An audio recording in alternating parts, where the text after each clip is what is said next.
Të nderuar teleshikues, përshëndetje, do jemi bashkë në këtë edicion informativ këtu në Drita Televizion. Ju njohim me zhvillimet e ditës. Kryeministri i vendit Edi Rama ka pritur pas ditën e sotme në Tiranë presidentin e Këshillit Evropian Antonio Costa, i cili ndodhet në Shqipëri për të marrë pjesë në samitin e Komunitetit Politik Evropian që do të zhvillohet ditën e nesërme. Ky është samiti i 6 dhe mbahet për herë të parë në një vend të Ballkanit Perëndimor. Atmosferë diplomatike dhe masa të shtuara sigurie në Tiranë që prej pasdites së sotme, kur kryeministri Edi Rama priti në një takim zyrtar presidentin e sapo zgjedhur të Këshillit Evropian Antonio Costa.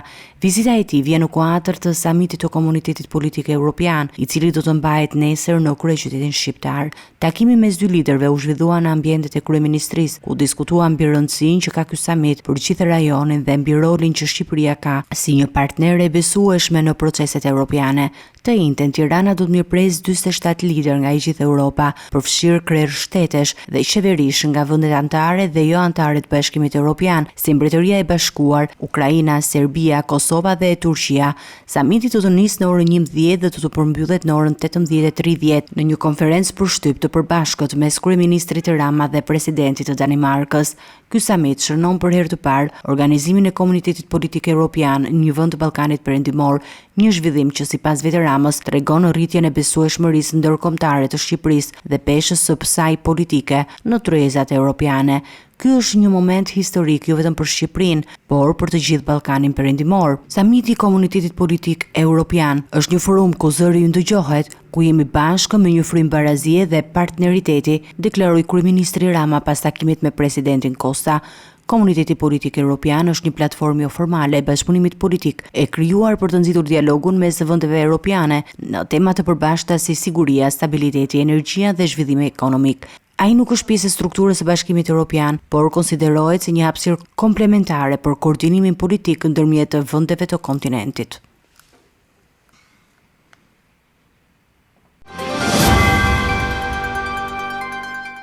Kryetari i Partisë Laboriste dhe kryeministri i ardhshëm britanik Keir Starmer zhvilloi një vizitë zyrtare në Tiranë, ku u prit me ceremoni nga kryeministri Edi Rama. Në konferencën përshtyp, Starmer përgëzoi Ramën për rezultatin e zgjedhjeve parlamentare dhe vlerësoi angazhimin e Shqipërisë në përballëmin e emigracionit palishëm drejt Mbretërisë së Bashkuar. Keir Starmer është i pari kryeministër britanik që zhvilloi një vizitë zyrtare në Shqipëri, ku u prit në ceremoni nga kryeministri Edi Rama në selinë e qeverisë. Gjatë konferencës përshtyp, Starmer u shpreh kënaqur me bashkëpunimin mes dy vendeve, duke theksuar rolin kyç të Shqipërisë në luftën kundër emigracionit palishëm drejt Mbretërisë së Bashkuar. Taskforca e përbashkët midis Shqipërisë dhe Mbretërisë së Bashkuar ka sjellë një ulje dramatike për gati 94% të emigracionit palishëm drejt vendit tonë, tha Starmer, duke shtuar se kjo është një dëshmi e një bashkëpunimi të frytshëm dhe të qëndrueshëm. Nga ana tjetër, kryeministri Rama mohoi me vendosshmëri aludimet mediatike që qeveria britanike do të ndërtonte kampe refugjatësh në Shqipëri, duke theksuar: "Kam qenë shumë i qartë kur e nisëm këtë proces me Italinë. Kjo ishte një marrëveshje e vetme me Italinë për shkak të marrëdhënieve tona të veçanta, por edhe për situatën gjeografike. Për të qenë shumë i sinqert me ju, edhe shtetet të tjera na kanë kërkuar të realizojmë të njëjtin model bashkëpunimi, por u kemi thënë jo, sepse jemi besnik martesës me Italinë dhe pjesa tjetër është thjesht dashuri." Një tjetër çështje e trajtuar gjatë kësaj vizite ishte ajo e qytetarëve shqiptar që gjatë konfliktit Kosovë-Serbi u regjistruan si refugjat me identitet kosovar në Mbretërinë e Bashkuar. Kryeministri Rama u shpreh se është koha për të shqyrtuar një problem që kemi me Britaninë e Madhe, pasi shumë shtetas shqiptar në kohën e mbërritjes së tyre atje kanë përdorur pasaporta ose identitetet Kosovës, duke u pranuar si refugjat lufte. Ata sot jetojnë me dy identitete, një për shtetin britanik dhe një këtu në Shqipëri. Për më shumë se 20 vitesh ata janë kontribues në ekonomi dhe jetën shoqërore britanike. Në përmbyllje të vizitës, Shqipëria dhe Mbretëria e Bashkuar nënshkruan dy marrëveshje për bashkëpunim dypalësh, njëra për prioritet strategjik të dy vendeve dhe tjetra në fushën e mbrojtjes dhe industrisë ushtarake, duke shënuar një hap të rëndësishëm në forcimin e marrëdhënieve dypalëshe.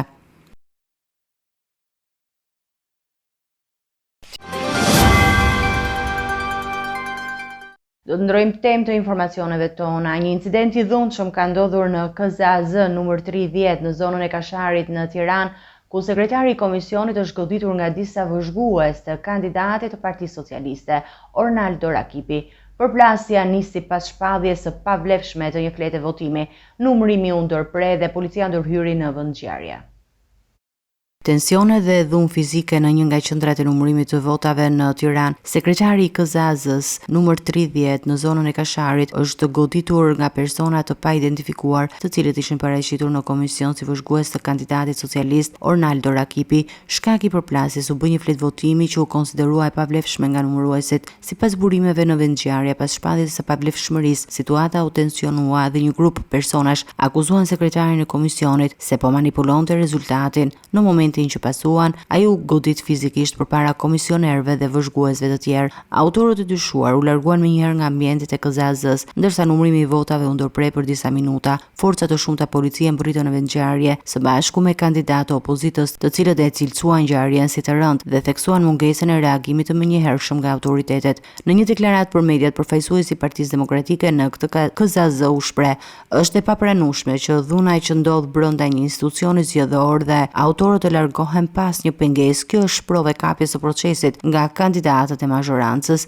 Ngjarja po hetohet nga policia, ndërsa deri tani nuk ka persona të ndaluar. Komisioni Qendror i Zgjedhjeve pritet të japë një reagim për incidentin në orët në vijim. Edi Paloka akuzoi socialistët se po kërcënojnë denoncuesit e manipulimeve zgjedhore. Ai publikoi një video nga Dibra ku një qytetar pranon se ka shitur 5 vota për 500.000 lekë. Sipas Partisë Demokratike, ka presion ndaj atyre që denoncojnë blerjen e votës. Paloka tha se kjo bëhet për të fshehur shkeljet. Partia Demokratike premton se do të mbështesë çdo qytetar që denoncon shkeljet. Partia Demokratike ka shprehur shqetësimin për një val kërcënimesh që po ushtrojnë ndaj qytetarëve dhe aktivistëve të saj, të cilët kanë publikuar raste të blerjes dhe manipulimit të votës gjatë zgjedhjeve të fundit.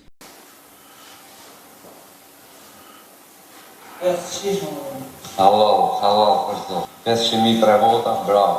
Po 4 vjetë, 5 vota, 500.000 lekë. Në 4 vjetë e dhironën në korrit. Halal. Mbas daljes saj videoje, dije, në vendin e tij të punës, pra aty ku qëndron për të punuar taksi, i kanë vajtur 2 persona që e kanë kërcënuar. Fjalët kanë qenë çfarë i ke bërë vetes me atë që ke nxjerr, do ta shohë ç'do të bëjmë.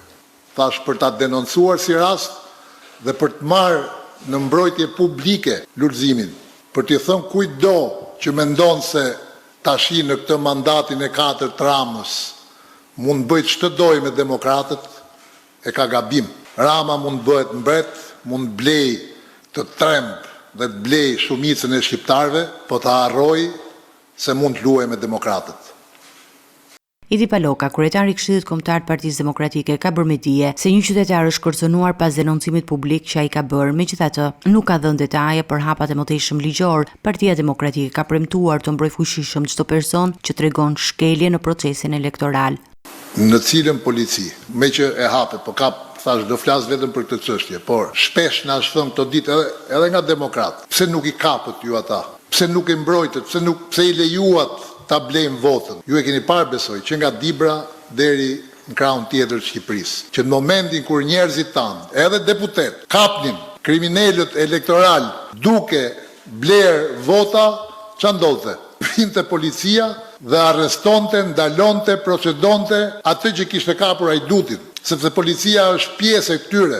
Partia Demokratike nënvizon rëndësinë e mbështetjes së denoncuesve dhe paralajmëron se nuk do të heqë dorë nga ndjekja e çdo rasti që kërcënon integritetin e zgjedhjeve dhe sigurinë e qytetarëve që duan të flasin hapur.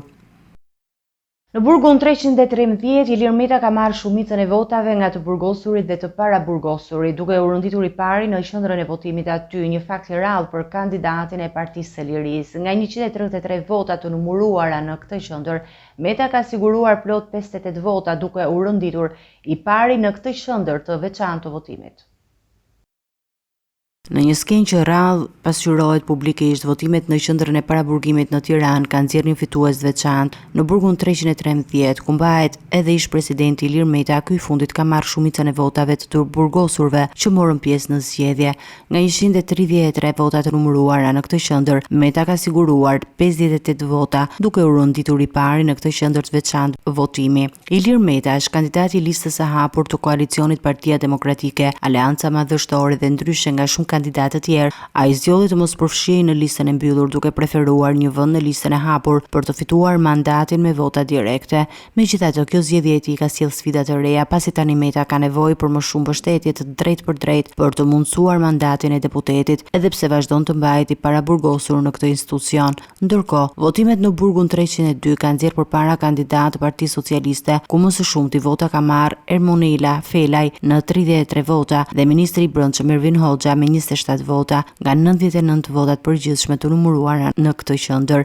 Këto rezultate në burgje reflektojnë një pjesëmarrje të veçantë të burgosurve në procesin zgjedhor dhe tregojnë edhe një dimension tjetër të garës politike në Shqipëri, ku kandidat me probleme ligjore dhe status të paraburgosur kërkojnë mbështetje për të siguruar mandatin politik. Situata e Ilir Metës mbetet e ndërlikuar, duke patur parasysh se ai është nën hetim për disa akuza edhe për momentin po qëndron në pritje të zhvillimeve të mëtejshme ligjore, por mbështetja e tij në qendrat e paraburgimit tregon se ai ka një ndikim të konsiderueshëm brenda këtij komuniteti.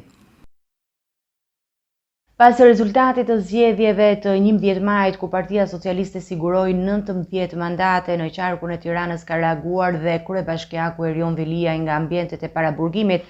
Në një postim në rrjetet sociale, Veliaj falenderon votuesit dhe shpreh krenarin për projektin socialist që sipas tij ka transformuar vendin.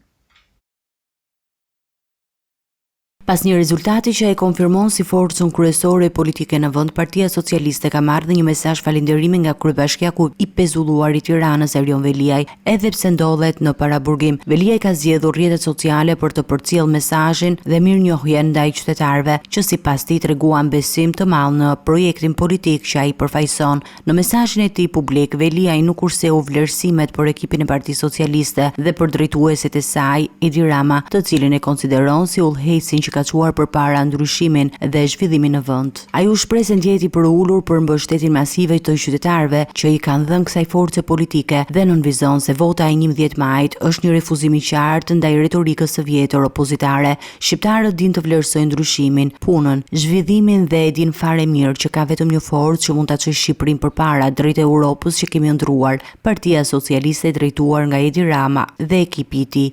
Veliaj nuk la jashtë vëmendjes edhe kundërshtarët e tij politik, të cilët i akuzon për mungesë përgjegjësie dhe përpjekje për të delegjitimuar çdo proces demokratik që nuk shkon në favor. Saliu & Co nuk kanë vesh ta dëgjojnë zërin e popullit, nuk kanë pasur kurrë sepse nuk e duan pushtetin për popullin, që nga viti 2013 deri më sot pas çdo humbje kanë folur për vjedhje, për komplot, për një popull që nuk i meriton. Sot ndihemi për ulur përpara kësaj mbështetje masive. E dua të falenderoj secilin prej jush, nga Veriu në jug, nga Lidia në perëndim, nga Amerika në Greqi, nga Anglia në Turqi, që i besuan Partisë Socialiste, pavarësisht pozitës në të cilën ndodhet. Mesazhi i Veliajt përçon një qëndrim të qartë dhe të fortë dhe një besim të palëkundur në drejtimin që Partia Socialiste do të ndjekë në mandatin e ardhshëm parlamentar. Reagimi i tij vjen në një moment kur Partia Socialiste, veçanërisht në qarkun e Tiranës, ka arritur një fitore duke siguruar 19 mandate.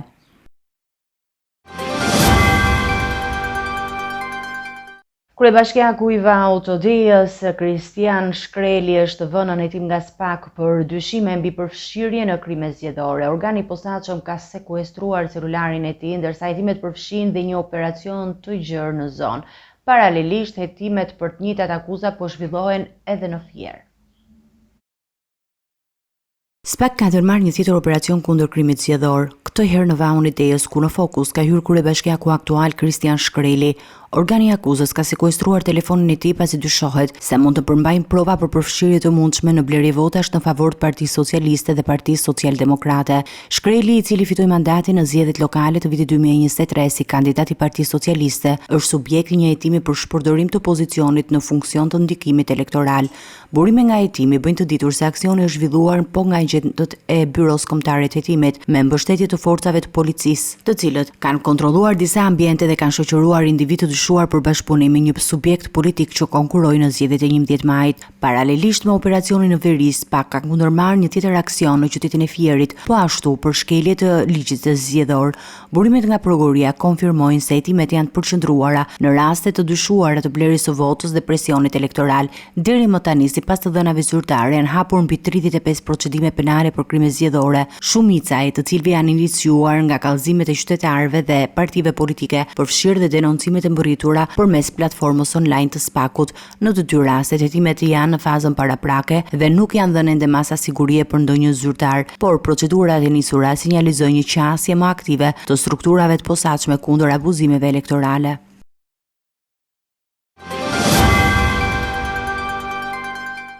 Vetëm 4 ditë pas zgjedhjeve të 11 majit, SPAK ka mbyllur hetimet dhe ka dërguar për gjykim 14 të pandehur, pjesë e dosjes Plumbi Art. Mes të pandehurve janë emra të njohur të botës së krimit. Ndaj tyre rëndojnë akuzat si porositje, vrasjesh, grabitje dhe shkatrim prone si grup kriminal.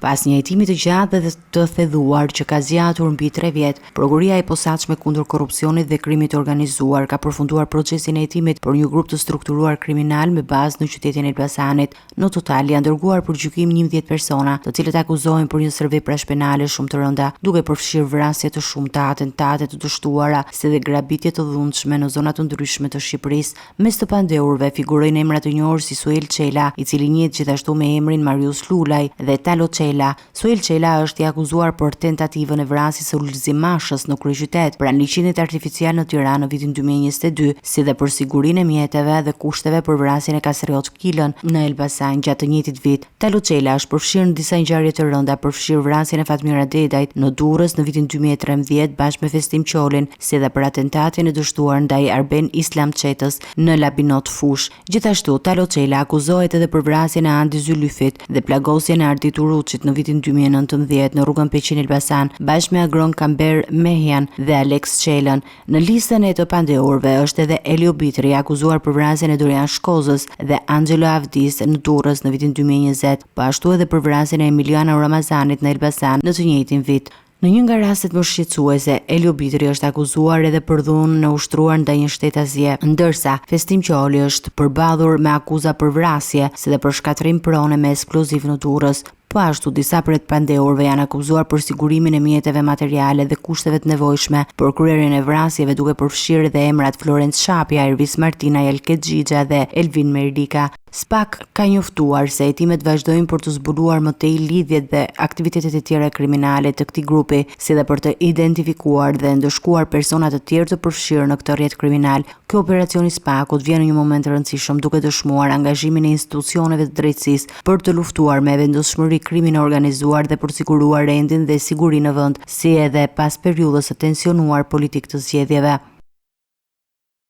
2 raste të dhunës në familje janë regjistruar brenda pak orëve në qytetin e Vlorës dhe Sarandës. Një grua ka plagosur me thik të ati në banesën ku jetonin së bashku, ndërsa një i mitur është proceduar penalisht për dhunë ndaj babait dhe gjyshes së tij. Një ngjarje e rëndë është regjistruar në qytetin e Vlorës, ku një grua ka plagosur babain e saj me thik pas një konflikti të ashpër në familje. Sipas policisë së shtetit, 43 vjeçaria është arrestuar në flagrancë menjëherë pas incidentit, ndërsa e ati ndodhet jashtë rrezikut për jetën dhe po trajtohet në spital në kujdesin e mjekëve.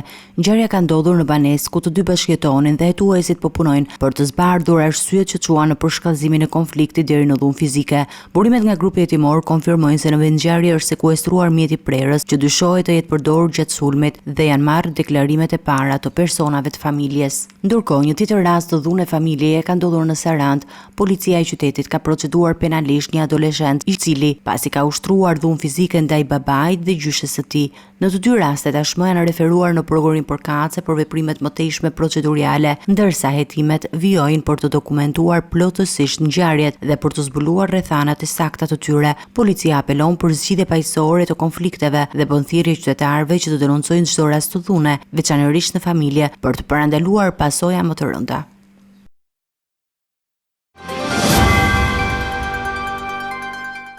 Një aksident i rënd ka ndodhur mëngjesin e sotëm në hyrje të qytetit të Kavajës, ku për pasojë ka humbur jetën një këmbësore. Ngjarja është regjistruar rreth orës 08:40 në aksin rrugor Plepa-Kavaj, rreth 50 metra pranë mbikalimit në hyrje të qytetit. Sipas informacioneve paraprake, një automjet tip Range Rover me drejtues shtetasin SP ka përplasur një grua rreth 50 vjeçe me iniciale AM, e cila po tentonte të kalonte trafikndarësen në atë moment.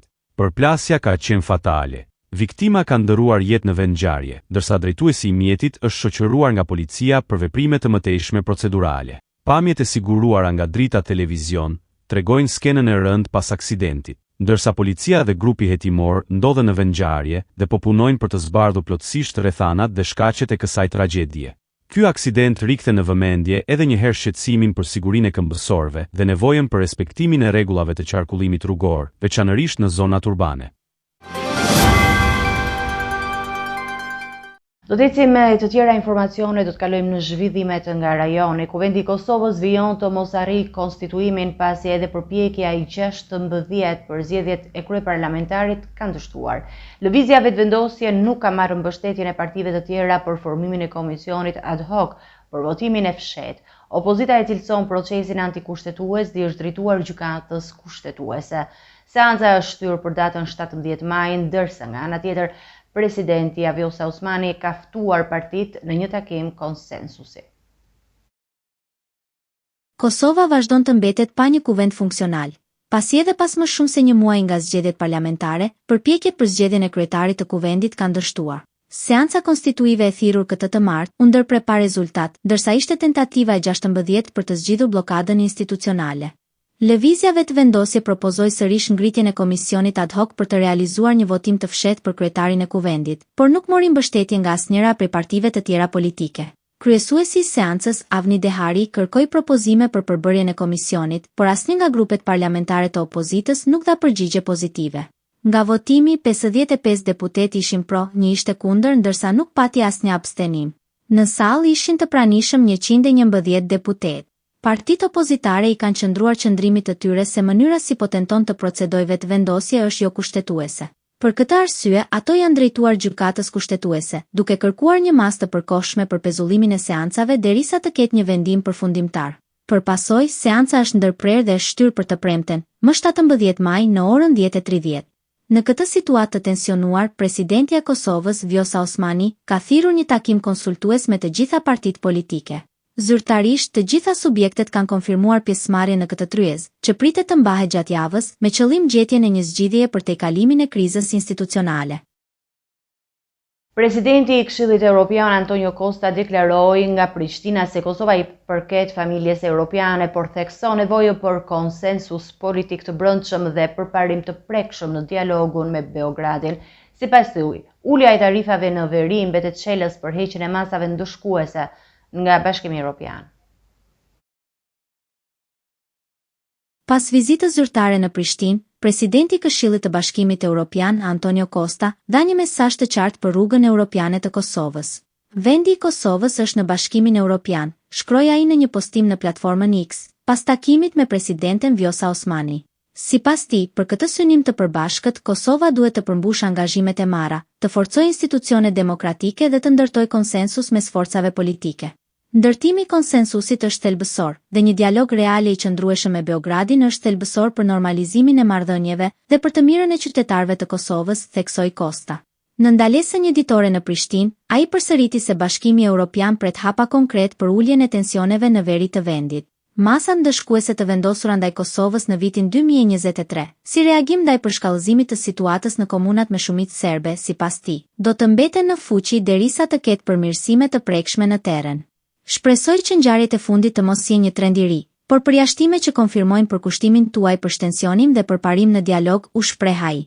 Costa e përmbylli deklaratën e tij me një mesazh inkurajues, duke theksuar mbështetjen e Bashkimit Evropian për Kosovën, por edhe pritshmëritë e qarta për reforma dhe stabilitetin politik të brendshëm.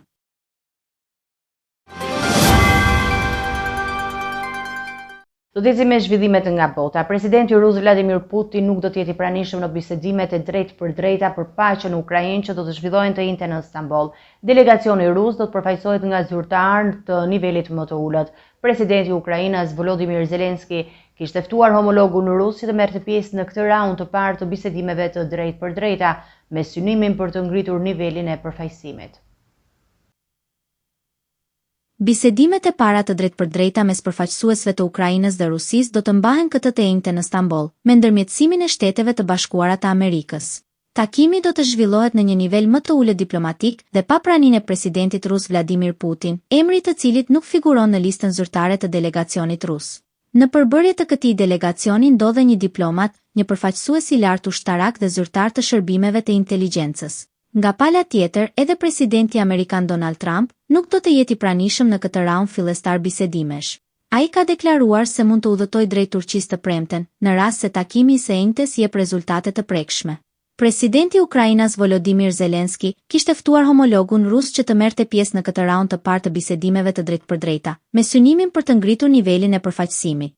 Por sipas analizave ndërkombëtare, Putin nuk e njeh më legitimitetin e Zelenskit si president, duke vlerësuar se mandati i tij kushtetues ka përfunduar. Këto bisedime vijnë pas 3 muajsh takimesh të ndara që diplomacia amerikane ka zhvilluar me të dyja palët, si përpjekje për të rikthyer dialogun pas më shumë se 2 vjet lufte. Gjatë vizitës në Katar, presidenti amerikan Donald Trump tha se Shtetet e Bashkuara të Amerikës mund të marrin kontrollin e Gazës për ta kthyer atë në një zonë lirie. Mes intensifikimit të sulmeve dhe viktimave të shumta civile përfshirë fëmijë, ideja është pritur me skepticizëm ndërkombëtarisht, ndërsa përpjekjet për ampushim duken ende të largëta. Nga Doha, në një deklaratë që ka ngjallur reagime të shumta, presidenti amerikan Donald Trump riktheu në qendër të vëmendjes idenë që Shtetet e Bashkuara të marrin kontrollin e Gazës. Nëse është e nevojshme, do të isha krenar që Shtetet e Bashkuara të marrin kontrollin dhe ta kthejnë Gazën në një zonë lirie. Le të ndodhin disa gjëra të mira, t'i vendosin njerëzit në shtëpi ku mund të jenë të sigurt, u shpreh Trump.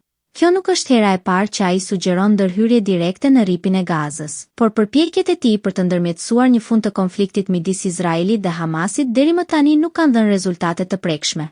Ndërkohë, situata në terren vijon të jetë dramatike. Sulmet izraelite mbi qytetet Jabalia dhe Khan Yunis sollën të paktën 60 viktima, mes të cilëve 12 ishin fëmijë. Këto zhvillime ndodhen vetëm një ditë pasi Hamasi liroi një peng izraelito-amerikan në bazë të një marrëveshjeje të ndërmjetësuar nga Shtetet e Bashkuara, një veprim që nuk solli megjithatë ndonjë përmirësim të situatës humanitare. Nga Tel Avivi, kryeministri i Izraelit Benjamin Netanyahu deklaroi se nuk ka shanse që Izraeli të ndalojë luftën në Gaza, duke refuzuar çdo skenar armëpushimi në këtë fazë të konfliktit. Lufta do të vazhdojë derisa të arrihen objektivat tona, theksoi ai.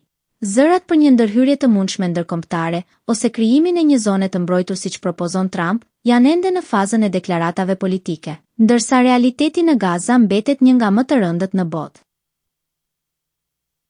Sulmet ajrore izraelite në rripin e Gazës kanë shkaktuar vdekjen e të paktën 60 personave, përfshirë gra dhe fëmijë, në një prej ditëve më të përgjakshme të konfliktit të vazhdueshëm, ndërsa Shtetet e Bashkuara dhe me ndërmjetës arab kërkojnë një marrëveshje armëpushimi, situata mbetet e tensionuar dhe paqëndrueshme. Sulmet ajrore izraelite në rripin e Gazës kanë shkaktuar vdekjen e të paktën 60 personave, përfshirë gra dhe fëmijë, në një prej ditëve më të përgjakshme të konfliktit të vazhdueshëm, ndërsa Shtetet e Bashkuara dhe me ndërmjetës arab kërkojnë një marrëveshje armëpushimi, situata mbetet e tensionuar dhe paqëndrueshme. Dhjetëra viktima janë regjistruar në rripin e Gazës pas një vale sulmesh ajrore të ndërmarra nga ushtria izraelite, që synojnë të godasin bazat e Hamasit dhe të pengojnë aktivitetet e grupit militant palestinez. Mjekët palestinez raportuan se të paktën 60 persona humbën jetën gjatë sulmeve të sejntes, shumica në zonën e Khan Younis në jug të Gazës, ku goditjet goditën shtëpi dhe kampe të përqendruara me civil. Mes viktimave është edhe gazetari i njohur lokal, Hassan Samor, i cili humbi jetën së bashku me 11 antar të familjes së tij, kur shtëpia e tyre u shkatërrua nga një bombë. Samori ishte pjesë e stafit të Radio Saqsa, një stacion që menaxhohet nga Hamasi dhe që përpiqet të mbajë të informuar komunitetin palestinez.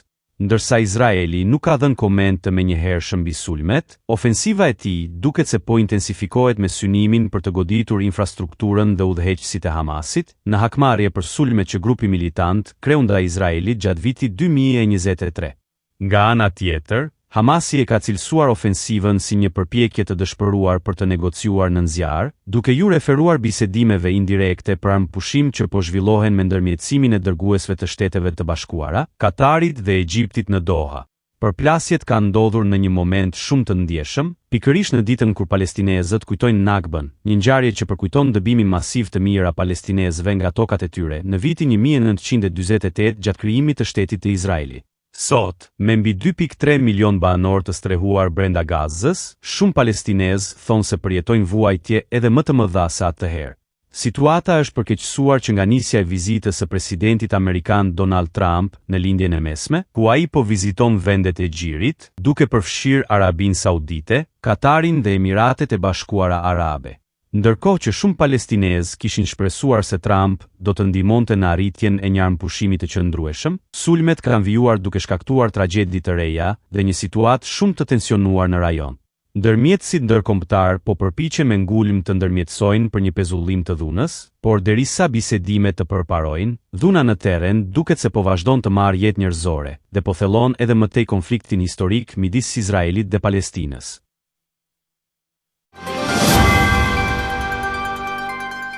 Të nderuar teleshikuesot, njihemi me parashikimin e motit. Territori shqiptar për datën 16 maj do të ndikohet nga kushte atmosferike të paqëndrueshme me alternime kthjellimesh dhe vranësirash.